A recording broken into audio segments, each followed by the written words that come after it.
guys, welcome back to another exciting episode here on Briz Productions. Welcome to 2023, ladies and gentlemen. And what a great year by having two of Adelaide's iconic soccer players, ladies and gentlemen, Ross and John Aloisi. How's it going, boys? Yeah, good, Frankie. How are you? Good, thank you. Thanks, Frankie. Thanks for having us on. By the way, No I'll worries. start, Frankie. Thank You've got the best voice for radio, podcast. Yeah, great voice. Oh, Yes. thank you, John. Thank you so much. Ladies and gentlemen, John reports us from Melbourne, and also Ross joins us all the way from Japan. So, Ross, how's it going the way in Japan, my friend? Yeah, it's not too bad. It's pretty cold over here. Oh, But gee. yeah, it's actually freezing. It was snowed the other day, Oh, and I've lost my tan. But apart from that, it's pretty good. The food makes up for it. Oh, of course. You can't beat Japan's cuisine, as we all know, sushi, one of a kind. Oh, we'll get a little onto that a little later on. But boys, welcome to Briz Productions. And for many people that may know who you guys are, but we all know Adelaide's iconic soccer players and now coaches. We cannot be more proud of you guys representing our beautiful city here in Adelaide, and you have done amazing with your careers. So thank you guys so much for joining us here once again. Thank you. No problem. No, Good to be on. Thank you, guys.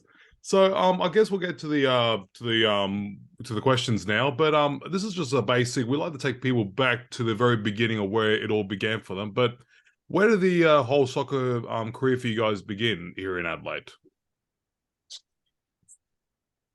I'll let Ross start with that. Oh, okay. So yeah, I'll probably start it before John. I was 5 years old and I started playing at Athelstone Soccer Club. I think that was my first club.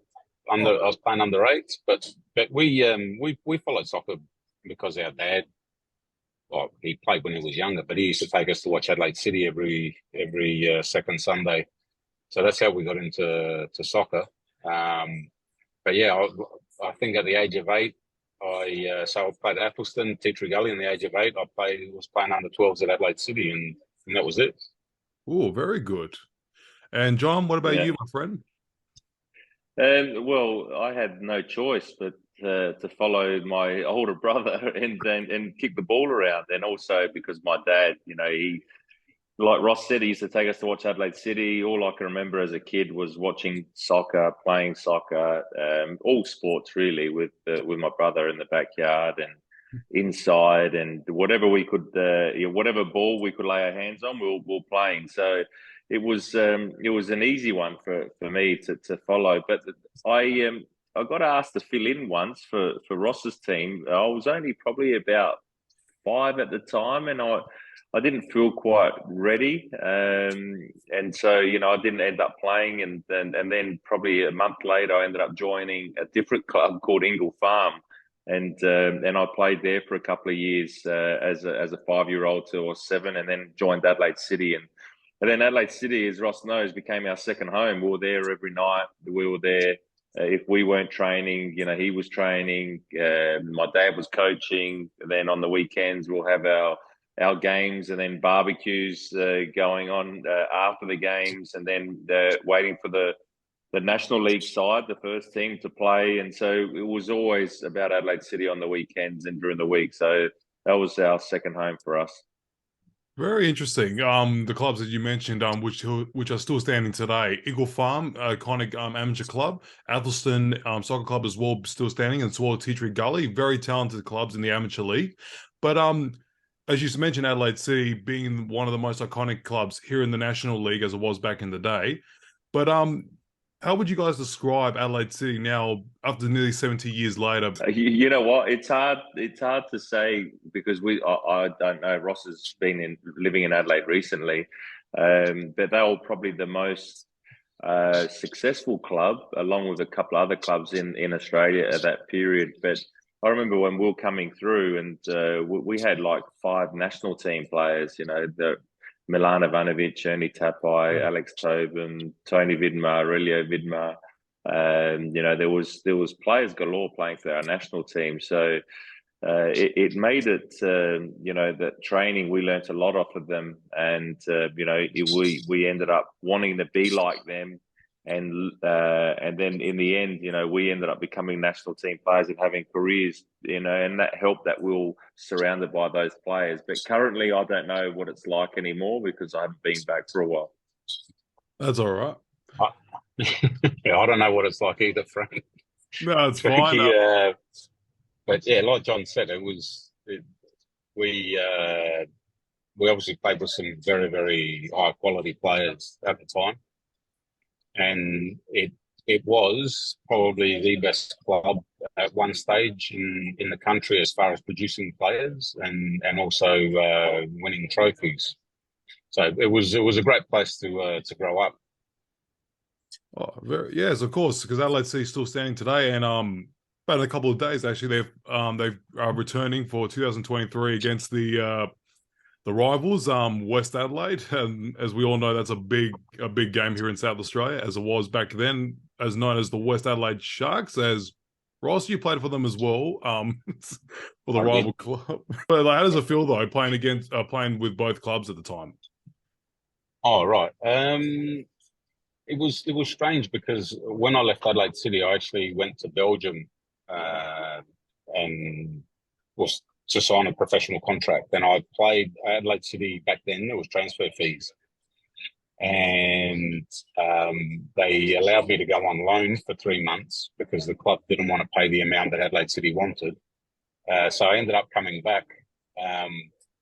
And not long after that, it was a couple of years I played in Melbourne Zebras, but I ended up going back to West Adelaide, and it was difficult to play against Adelaide City, although West Adelaide suited me unbelievably well. It was difficult because I grew up at Adelaide City and wore black and white through and through.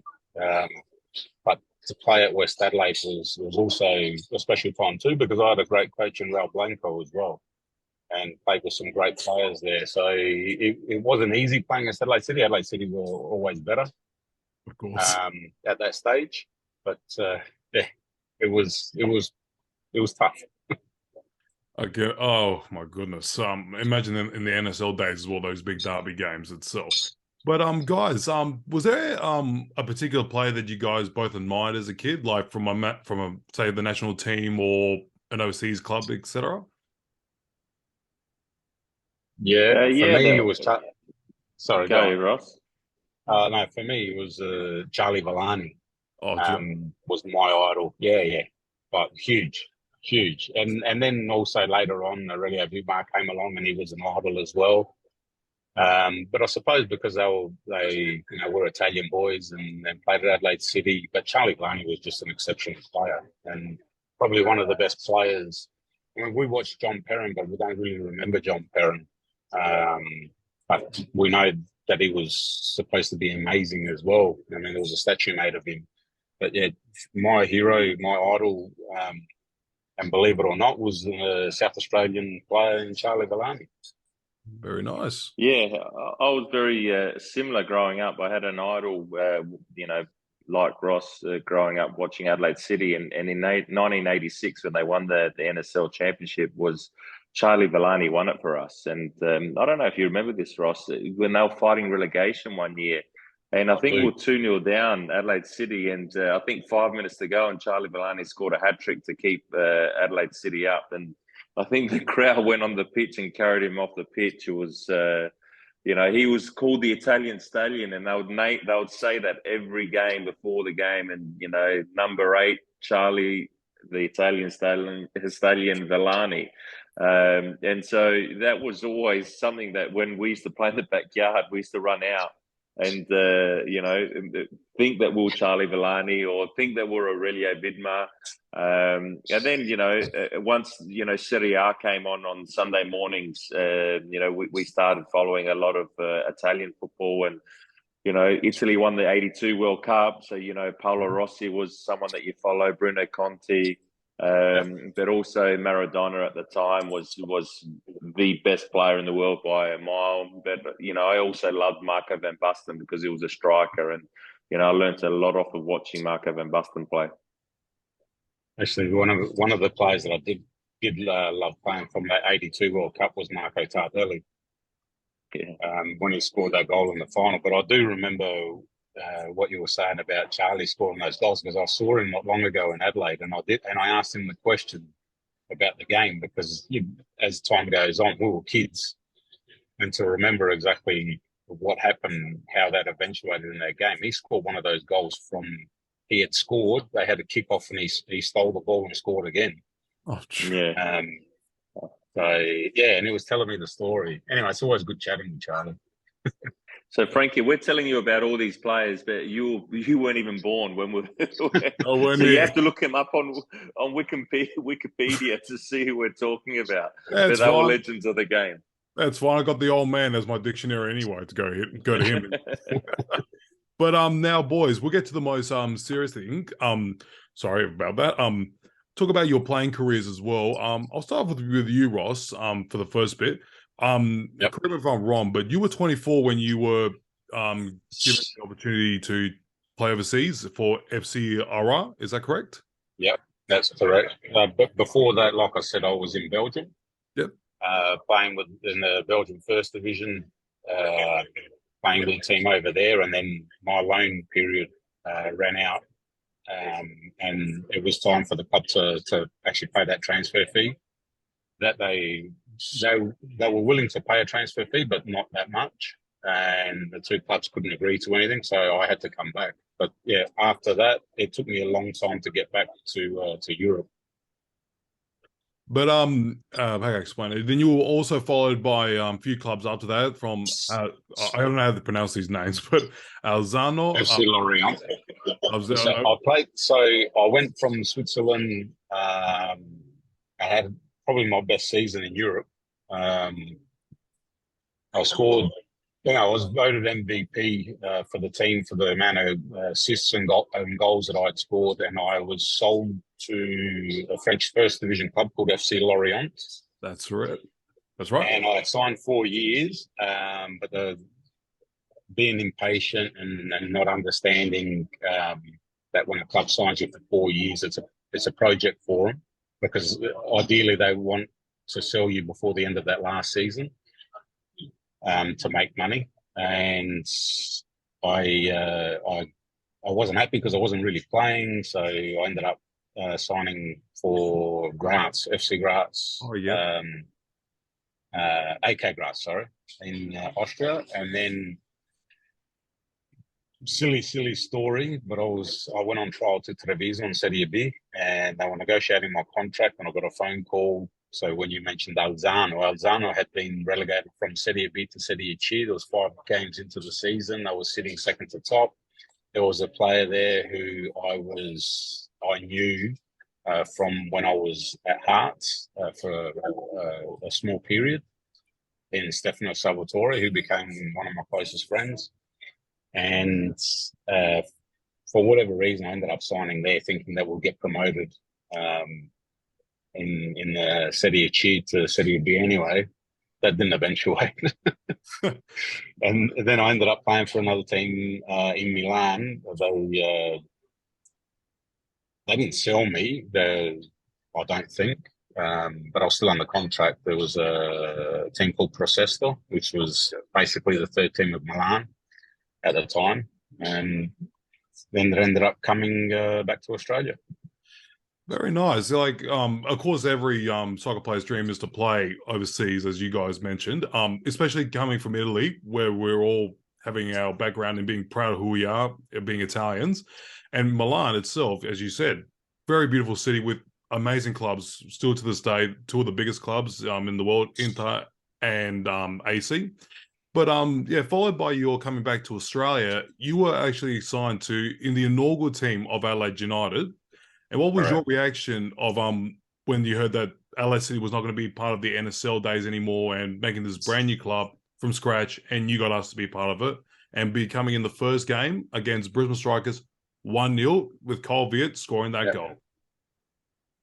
Yeah, look, I mean, I didn't think too much about it, the whole Adelaide City saga. I mean, there was issues with, I don't know, money or whatever it was. But when they said they were starting up Adelaide United, obviously took a keen interest in it. And to be honest with you, I didn't really want to come back to Australia, but the opportunity presented itself. And being in that first game for Adelaide United against Brisbane Strikers is probably the most electrifying atmosphere that I've experienced at Highmarsh Stadium. I know it holds 15,600 or something like that, and they said that there was around 17,000 there that night, and people were turned away. And to play for Adelaide United actually became a dream come true, because it was one team that was followed by the whole state. And to be in that inaugural team, and then to be the inaugural captain of the A-League team, was a special honour, and I had a great time there, and I also had a great time coaching there too. Yeah, you did. And you also you guys in 2005 won the inaugural Hyundai A-League title in 2005, which is a huge achievement, which still stands in Adelaide United's locker room to this day. But you got to, after that, in 2007 or 8, you made the transfer to Wellington Phoenix. Yep. And what was that like, playing in a different country, and also just getting to know this whole new team that just started in the Hyundai A-League?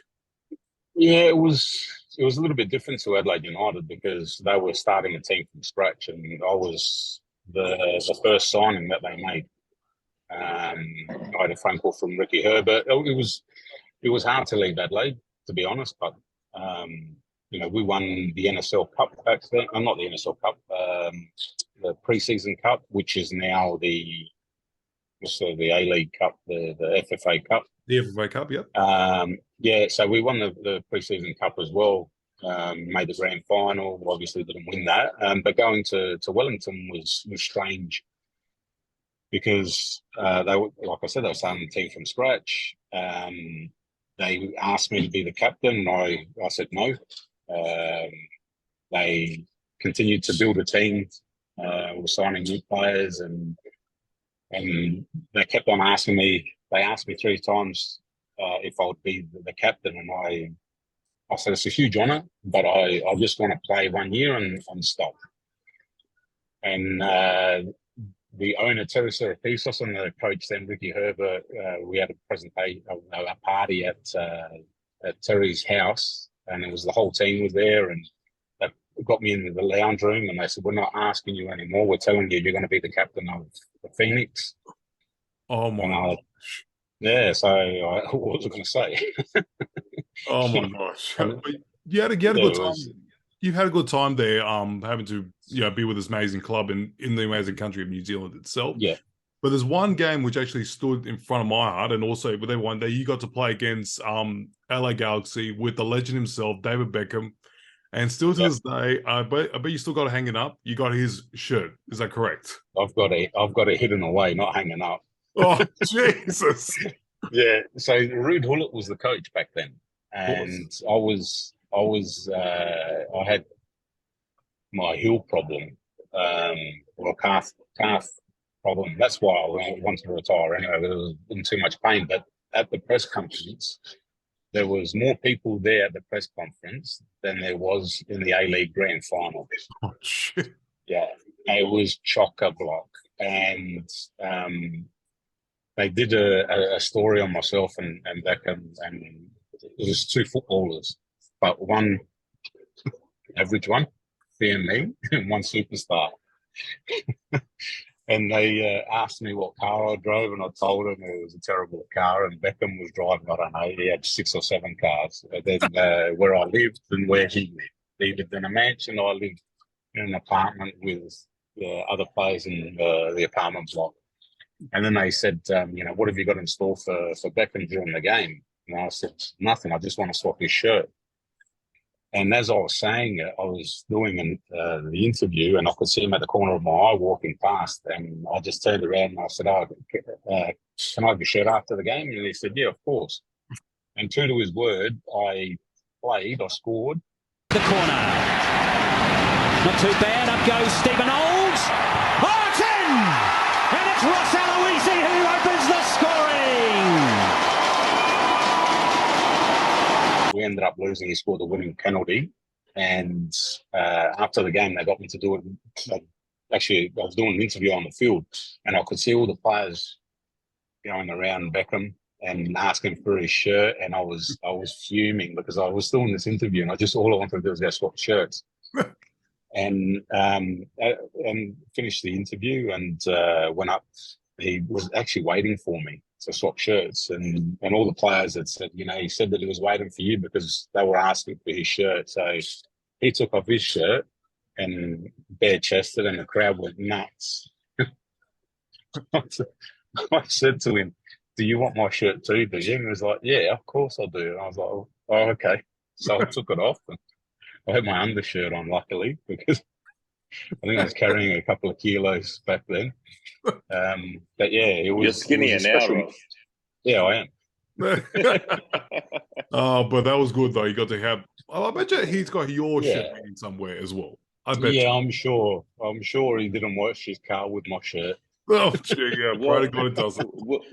Well, he might be washing his car with both our shirts, Ross, because I swapped with David Beckham when he was at Real Madrid and I was at Osasuna. Oh, that's so right. He's probably the only player that's got two Aloisi shirts and two brothers. So that's an interesting one.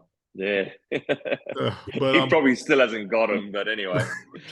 Well, who knows? He's probably somewhere in England, America. Who knows where he is? But before we go though, Ross, just before we move on to John, that you did represent your country as well in the 1996 Olympic Games, in the Olyroos. But man, what was that like, to represent your country in that the biggest sporting event in the world? Look, I represented Australia at the Under-16 World Cup in 1989, and that was the first time it's not the first time, but I had the qualifiers with the Joeys. So that was a huge honour. I only got to play in the last game against the USA, last group game, and scored.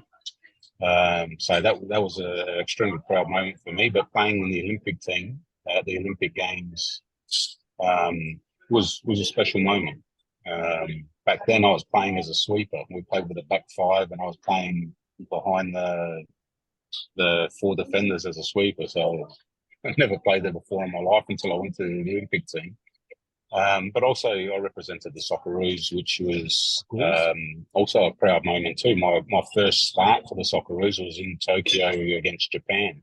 Oh, gee. And I was 20 years of age. So that was, and I played alongside Paul Wade in the midfield, and he helped me a lot through that game. And he was a great leader for me. But yeah, no, it was a great moment to represent Australia, which we dreamt of.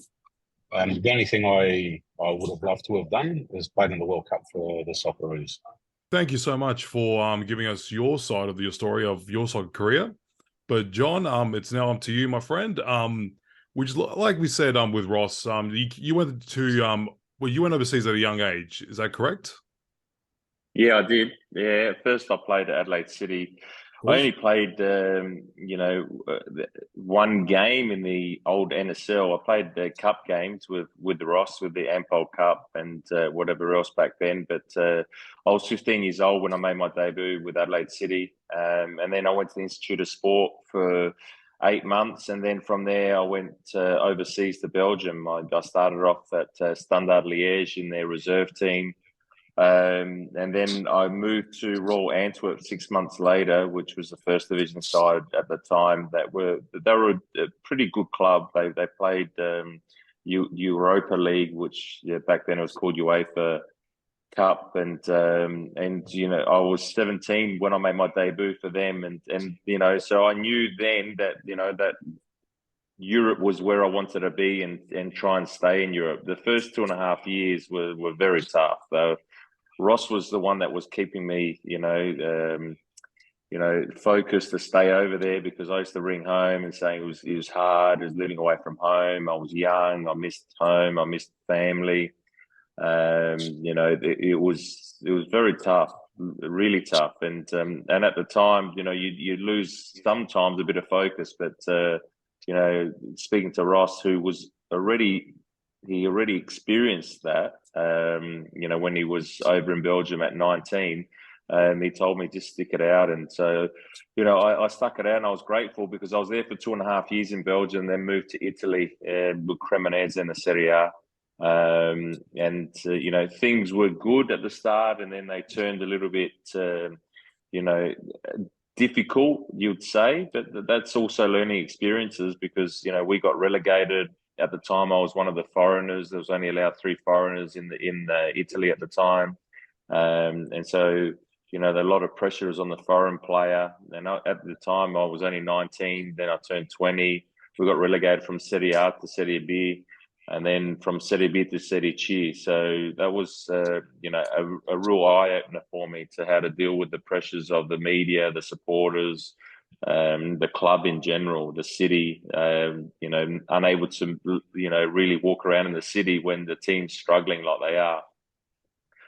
So that was a negative experience, but also an experience that I took with me to help me through, the times that I'd find tough, further along in my career. And so moved over to England from there in the Championship with Portsmouth, and then ended up going to Coventry in the Premier League. So, I could go on for quite a while about my career, but there's a lot of ups and downs. And I was fortunate to play for quite a few clubs in Europe, in Serie A, Premier League, La Liga as well, with Osasuna for 4 years, Alaves for 2 years. And then I found my way back to Australia and finished up here, played for Central Coast Mariners, Sydney FC, and my last year was at Melbourne Heart. But that was, I was lucky to have played so long in Europe, but also it was, there was a lot of ups and downs, but the experience was great for me. If you had to actually give sorry, how can I explain this? If you actually had to look back on your career when you're playing in Europe, which club do you think actually stood out more for you? So from Cremonese to Osasuna or any other club, which one stood out for you? I enjoyed wherever I went. I enjoyed, Portsmouth. I scored a lot of goals, and the supporters are really great with me. I was only there for a year and a half. Coventry, I was, injured quite a bit. But, when I played, I enjoyed playing in the Premier League. But I have to say Osasuna was the place that I really loved the most. I was there for 4 years. It was the longest I spent at a club. And, I still, got real fond memories of there. And, we played in the Spanish Cup final. The club's 100 years old, and they've only made the Spanish Cup final once. And, I was able to play in that game. Scored the equalising goal to take the team to extra time, and we ended up losing in extra time to Real Betis. But the supporters still remember that day as their best day that they've ever experienced at Osasuna. So it was. But the thing that I loved most about that club was that it just felt like a family club, and that was really the club that I felt more comfortable in. You returned to the club not too long ago. Yeah, it was. Look, I didn't know what to expect. It was. I think it was about 15 years since I played at the club, and then I went back, and they invited me to a game, and they invited me down onto the field. But already because of social media and people talking and whatever, they knew that I was in the city, and then they interviewed me, and all of a sudden it goes over all social media network. And when I get to the stadium, I walk in the stadium and it's a full house and people singing my name. I was shocked. I didn't know, that they'd still remember me. But they remember the obviously the good times. There's also there's tough times that you have to deal with. But it was a special moment to go back there as a non-playing player, a former player, and then they still respect you like they did. It's 14 years, and I haven't played for a long time as well, and for the fans to sing my name, it's also a nice feeling because that means that I did something important here, and they appreciate the way I was, not only as a player but as a person. And if you can leave something in your career and the people who like you, then that means you've done something not only important, but you've done something well. Now, adding back that you did come back to Australia, playing and ending your career at Central Coast Mariners, Sydney FC, and Melbourne Heart. But there was always that one game that always got on my mind, my friend. That one game, and I bet you would know. 2005 against Uruguay for the qualifying for the World Cup. Australia will be there. Are you sure? I'm trying to do my maths. 4-2. 4-2. He wins it for us. John. Here's Aloisi for a place in the World Cup. For us. He scored! Australia have done it! Come on! John Aloisi, the Confederations Cup hero, has done it! Just tell me how big, challenging this thing was, getting prepared for this big match and being in front of like thousands and thousands of people for the first time we could make it in for 35 years. Hey, look, it was a dream, and like Ross said, to play in a World Cup as a kid, and that was what we wanted to do, represent the Socceroos at a World Cup. We only got to watch World Cups with Italy in it, never the Socceroos, because Ross was born, but he was only 1 year old when they made it in '74. I wasn't yet, so we can't remember anything about it. Ross, you look younger than me. That's okay. You look younger than me. But so when we're growing up and we're watching the Socceroos fail to make World Cups, and and then I ended up being involved in the '97 campaign, and we failed. And then the 2001 campaign, and we failed. And 2005 was probably the last squad that I was going to be involved in that, to have a chance at qualifying. So we played Uruguay again. I played with a lot of Uruguayan players through the years.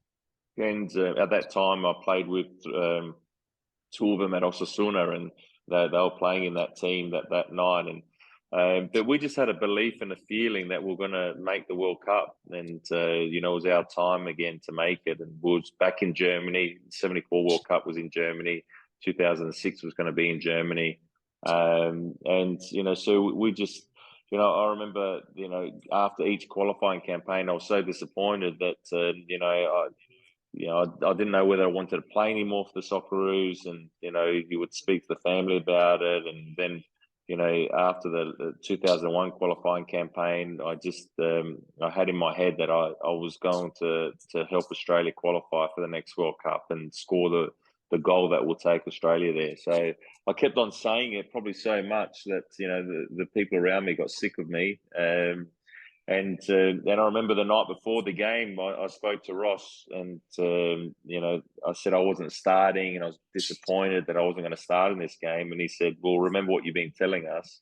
We're going to score the winning goal. So when you come on, go and score the winning goal. And, so that got me up again, and gave me confidence again. That's what was going to happen. So when the penalty shootout came along, I just knew that I'd be the one that would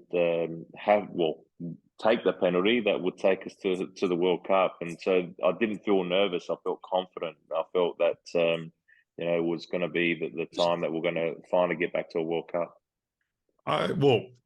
I think in that game I was thinking maybe around 8 years old, because don't forget, from when you're looking at from a viewer's perspective and from a player's perspective, I can actually look at that in that eye view, looking to the referees right back and forward. I'm thinking, yeah, he's gonna probably choke or something, or something's gonna, his adrenaline's going bump bump bump bump. But then you managed to overcome that, get that in right hand corner, and managed to make us into the World Cup, which was a huge honor. But what was the celebration like? Not only with your players, including the fans that were there, but getting to party with the man himself, Mr. Saturday Night Fever, John Travolta.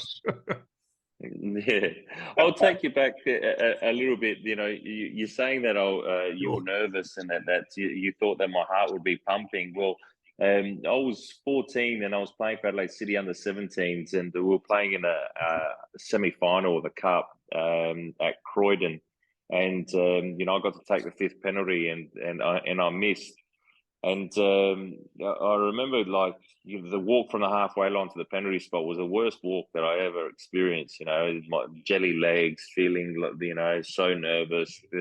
There was no way I was going to score that penalty, because that's how bad I felt. I thought I could hear people in the crowd saying, "Aloisi, you're shit," but there must have been only 20 people there, so it might have been that someone didn't like me in the crowd that was screaming at me. But the biggest thing that I remember was how down and upset and disappointed, my teammates were.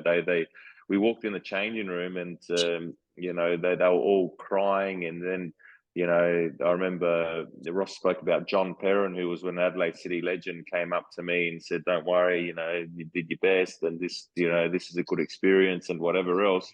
But then one of my teammates punched the wall. He must have thought it was, just wood, but it was actually solid brick behind it, and he snapped his wrist. And so, he had to go to hospital, get a pin in there. So if you felt nervous, can you imagine how he felt when I was walking up to the penalty spot against Uruguay? His wrist started to get sore again. His name's Paul Mazzarino, so I've never asked him how he was feeling. I did. I did. I saw him at a birthday party, a 21st birthday party, and I said, John mentioned, he goes, he's not happy that you mention it. Because I don't know what he mentions it for. Does he say how his wrist is feeling, or? No, he just wasn't happy that you mentioned it. Yeah, look, he was probably embarrassed, but anyway, I felt that bad. I felt bad for like weeks. That I thought, I don't know if I'll ever take a penalty again, because that's the way you feel. And then I said, to myself that if I ever get put in that situation again, I'll make sure I'm prepared. So I used to practice a lot of penalties, a lot of like shooting practice, finishing, and whatever. And so the night before, I practiced 5 penalties down the end that we took the penalty shootout. So I was prepared, I was ready, and with the walk from the halfway line to the penalty spot was completely different. It was like I was floating to the penalty spot. So I just was saying to myself, do exactly what you did the night before, and we're going to go to the World Cup. So that was a different walk, different feel. But I was, that's gone 16 years later. So. But the partying in the change room, it was funny because we like got so excited and the emotions were so high outside, with the fans and with the crowd, that we get in the change room and everyone was just like exhausted, because a lot of them had played 90 minutes 3 days earlier and then 120 minutes and then partying, out on the field with the supporters. That lucky John Travolta walked in to get us a bit of energy again, because it was a bit of a down moment at that time. But yeah, it was an exciting, time for everyone involved with Australian soccer. You got to represent in about, was it a few World Cups and playing against Italy as well? I won't talk about that game because still to this day, I will not talk about that game. But before we go, guys, you guys have now retired from playing this magnificent game, but you're now coaches yourselves, and you've coached together as well, together at Brisbane Roar. But just last season, you guys had the biggest year of your careers. John, you won the inaugural cup for your club, for Wellington United, and Ross, you were part of the winning coaching staff for Yokohama Mariners in Japan. So how did that feel, you guys, winning two of those biggest titles? John, you can go first. Yeah. You know what? Like, first of all, it was a great experience, coaching with Ross, because, it helped me as a coach develop even more. I already had a bit of experience coaching at Melbourne Heart. And then, moving to Brisbane, Ross, I asked to come with me. I had to actually, ask him plenty of times, because at the time he was the assistant coach to the Matildas. So, he had to give up a pretty good role and to come and work with me. But I felt it was, not just because, definitely not because it was my brother, but because I felt that he was the best coach to get and to assist me and to help me. And because we could, have good discussions, and he's not afraid to challenge me and help me. And we had a really good time, a good period. We ended up doing really well at Brisbane Roar. We're very unlucky not to win it there. And I still remember the time that we should have won the Premier's play. Adelaide United ended up winning it that year, but it was in our hands. And and Ross said, that's a moment's missed, that these things don't come around all the time. And, it sort of stuck with me because it took a while for that moment to come around again. And it ended up coming around again with Wellington United. And like Ross said about, going into a new club, with Wellington Phoenix, how difficult it is, to build a club and to get a club to be successful. And Wellington still haven't won, the A-League. And Wellington United in its third season, we won it. And so incredible achievement, and just, happy that I was a part of it, and grateful, and that the opportunity came along again, and that opportunity to win something came along again, because it's so hard to get there, and so many things have to work in your favor and get towards it. And I'm sure Ross is the same when he takes that success. He had success as a player, and we both were lucky enough to have success as players in terms of winning trophies. But to win it as a coach, sometimes it tastes even better, because it's so much harder, because you control a lot of different factors, or you try and control. There's some things you can't. But it was, I'm sure that Ross will have the same experience when he won, in Japan with Yokohama. That was a really good choice. They actually chose your brother to be part of your coaching staff, I would say. Very good, very experienced, and I'd say Ross is a really good individual as well when it came to that. Gave you some great advice, and you guys did fantastic. In my opinion, you guys did fantastic anyway. Brilliant. Frank, John didn't mention this, but in talking about that first season in Brisbane, we were one game away from winning the Premier's Plate, and we did everything but score. We missed goals on the line. Their goalkeeper which was Lawrence Thomas, had the game of his life. And I did say to John that we'll never ever get that back ever again, and we probably won't as part of the coaching staff together. But we made the major semi-final. I think it was 2 years in a row, John. Yeah, 2 years in a row. Yeah, 2 years in a row, and people. I think the disappointing thing for me, for John, is that people never mention those things. People remember. The third seed. We still made the top six. Even in the third season, with the situation that we were in at the club. But people that don't speak about that, and it was a tough time, and it was enjoyable, but it was very, very tough, because being so close 2 years in a row, and then having to move on to different things was tough. But as far as winning, John winning the league over in Australia with Wellington United was incredible for us as a coaching staff, and Marinos as well, because obviously there's Kevin Muscat and a couple of other Australian coaches as well, and everyone was pretty excited. But also here in Japan, you wouldn't believe it, that everyone knew that John was my brother, and everyone knew that. And I'm talking not just about Marinos players or fans, reporters. I did an interview today with a Japanese reporter here in Tokyo. I just happened to run into him, and while I was with Pete Pomowski's team the other day in Yamagata, and he was like, "Can I do an interview with you?" And I said, "Yeah, no problem." So he was speaking about John and how amazing it was 3 years that the club's been going, and that he won the league. But they also know Tomoki Imai, the Japanese player that plays for John. So it was an incredible, it was an incredible achievement for John, but also a very, very proud moment for us as well. And winning it over here, I don't know what to say. It's something that it was incredible. It was almost like a fairy tale, to be honest, because we were 8 points clear of Kawasaki with 4 games to go, and thought we had it in the bag. and we lost against the bottom team and the second to bottom team. Oh, 2 games in a row at home.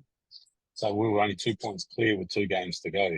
And going into the second to last game, we had to win because we knew Kawasaki were going to finish strong. And we won. We won quite easily at home against Urawa. And then away to Iniesta's team, Kobe, who's one of the best teams in the country, the biggest club financially. And to win it over there was incredible. It was incredible. And very, very proud moment because I got to be a part of the coaching staff with Kevin Muscat, which I learned a lot off of, like I did with John. They were the 2 coaches that I learned, quite a lot off of as far as club football goes. But yeah, I actually don't know what to say because, still supporters when they see me in the street, just like the reporter. I mean, the reporter here basically reports on teams in that region. And for him to recognise me at the hotel, it actually made me laugh because he was like, "I know you." I said, "Me? How do you know me?" And he said, "You're Ross." So it was pretty special. And yeah, like I said, I kind of lost for words because it was a long 18 months going from the Australian League to the Japanese League without a break, and very tough moments being away from home, but winning made it very, very special, and then you forgot about the tough moments. That is wonderful. That's what we all like to see in any coaches or any players or even a fan's dreams, to see that team just achieve what they can of becoming the best in their opinion. And let me tell you, you guys have done fantastic for yourselves, and still to this day, I just love the way the Aloisi brothers have shown who they are, what they can do. And you guys, I'm lost for words right now because you guys have done fantastic in your careers. Thanks, Frankie. Thanks, Frankie. Appreciate it. Thank you. So, boys, unfortunately, this is all we got time here on this episode here. But before I go, they will not stop hassling me if I don't mention this. Big shout out to Dom, Nick, Marcus, Dom, and Damien, and Joseph, and also the man himself, Rocky, as well, ladies and gentlemen. Those guys, thank you so much for organising this interview. So, boys, so just mention who they are. So they're our brother-in-law. Well, one of them's our brother-in-law, the others are our nephews, and Rocky's our dad. Good old Rocky, we love him so much here in Adelaide. Well, the Gumpas would have probably smacked me if I didn't mention their names in this thing. But boys, thank you so much once again tuning here on Briz Productions. Ladies and gentlemen, follow Ross and John themselves for the new upcoming season in Japan, and also here at the A-League as well with Wellington United. Guys, thank you once again from the bottom of my heart. I hope to see you guys very, very soon. Thank you. Thanks, Frankie. Until next time, ladies and gentlemen, this is Briz Productions, and we're out. Hey everybody, thank you so much for tuning into another exciting episode here on Briz Productions. If you want to see some more amazing videos, why not check them over here? Or maybe over here. But don't forget to like, subscribe and share these videos if you don't want to miss any exciting videos that happen here on Briz Productions. To do so, keep that bell on and subscribe, and don't forget to follow us on Facebook and Instagram. Until next time, this is Briz Productions and we are out.